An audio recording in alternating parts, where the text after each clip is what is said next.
എല്ലാവർക്കും ഡിക്കോടി ഫുട്ബോളിന്റെ മറ്റു വീഡിയോയിലേക്ക് സ്വാഗതം. കപ്പിൽ രണ്ടാമത്തെ മത്സരത്തിൽ കേരള ബ്ലാസ്റ്റേഴ്സും പഞ്ചാബ് എഫ്സിയും തമ്മിൽ 1-1 സമനിലയാണ് പിരിഞ്ഞത്.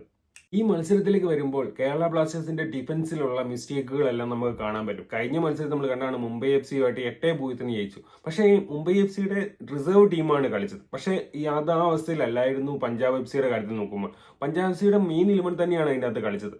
അതുകൊണ്ട് തന്നെ ഈ ടീമിനകത്ത് പല മിസ്റ്റേക്കുകളും നമുക്ക് കാണാൻ സാധിക്കും. പക്ഷേ ഞാൻ ഇതിനെ പോസിറ്റീവായി കാണുന്നു വെച്ചിട്ടുണ്ടെങ്കിൽ പുതിയൊരു മാനേജറാണ്, പുതിയൊരു രീതിയിലാണ് നമ്മൾ കളിക്കുന്നത്. അതിൻ്റെതായ കുറേ മിസ്റ്റേക്കുകൾ ഉണ്ടാകും. നമ്മുടെ പൂർണ്ണമായ 11 അല്ല ഇതിനകത്ത് ഇനിയും നമുക്ക് പ്ലേയേഴ്സ് വരാനുണ്ട്. നമുക്ക് സെക്കൻഡ് ഹാഫിലൊക്കെ നോക്കുകയാണെങ്കിൽ പ്രീതം ഗോളിൽ വന്ന സമയത്താണ് നമ്മുടെ ഡിഫൻസിൽ കുറച്ചും കൂടെ ഇതായത്. അതിന് മുമ്പ് നമ്മുടെ ഡിഫൻസ് ഭയങ്കര ശോകമായിരുന്നു.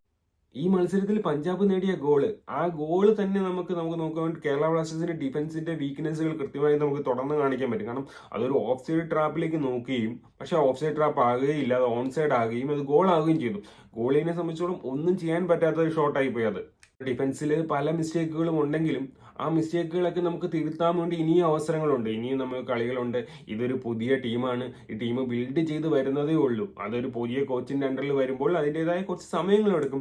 ISL ഒക്കെ വരുമ്പോഴേക്കും ടീം ഡിഫൻസീവ്ലി സ്ട്രോങ് ആവും നമുക്ക്. കാരണം നമ്മുടെ റിക്രൂട്ട്മെന്റ് മൊത്തം പൂർത്തിയായിട്ടില്ല, ഇനിയും പ്ലേയേഴ്സ് വരും എന്ന് ഞാൻ വിശ്വസിക്കുന്നു. മത്സരത്തിൽ മുംബൈ എഫ്സിക്കെതിരെ പെപ്രയും ലോഹയും ഹാട്രിക് നേടിയതാണ്. സബ്ബായിട്ട് ഇറങ്ങി ഇഷാൻ പണ്ഡിറ്റ് ഡബിൾ അടിക്കുകയും ചെയ്തായിരുന്നു. പക്ഷെ ഈ കളിയിലേക്ക് വരുമ്പോൾ സബ്ബായി വന്ന ഐമാന്റെ ഗോളിലാണ് നമ്മളൊരു സമനിലെത്തിയത്. പക്ഷേ അത് മാത്രമല്ലായിരുന്നു, ഫ്രെഡിയുടെ ഒരു ഷോട്ട് ഉണ്ടായിരുന്നു, അത് പോസ്റ്റിൽ തട്ടിപ്പോയതും പല അവസരങ്ങൾ നമുക്ക് മിസ്റ്റേക്ക് ആയി പോയി. നോഹയുടെ പല മുന്നേറ്റങ്ങളും അത് അങ്ങോട്ട് ഗോൾ സ്കോറിംഗിലേക്ക് എത്തിയില്ല എന്ന് മാത്രമേ ഉള്ളൂ. പക്ഷേ ബ്ലാസ്റ്റേഴ്സിന് നമുക്ക് പ്രതീക്ഷ വെക്കാൻ പറ്റുന്ന പ്ലേയേഴ്സ് ഇപ്പോഴും ഉണ്ട് നമ്മുടെ കൂട്ടത്തിൽ. കേരള ബ്ലാസ്റ്റേഴ്സിന്റെ അടുത്ത കളി വരുന്നത് 10-ാം തീയതിയാണ്. 10-ാം തീയതി കളിയിൽ നമ്മൾ ജയിക്കുകയാണെങ്കിൽ ഗോൾ ഡിഫറൻസിന്റെ അടിസ്ഥാനത്തിൽ നമുക്ക് സെമിയിലേക്ക് എത്താൻ സാധിക്കും. ഈ ഡൂറന്റ് കപ്പ് ജയിച്ച് നമുക്ക് ISLലേക്ക് നല്ലൊരു ഇതിലേക്ക് എത്തട്ടെ എന്ന് ആഗ്രഹിച്ചുകൊണ്ട് വീഡിയോ നിർത്തുന്നു. ഇഷ്ടമായി ലൈക്ക് ചെയ്യുക, സബ്സ്ക്രൈബ് ചെയ്യുക. അടുത്ത വീഡിയോ കാണുന്നവരെ ബൈ.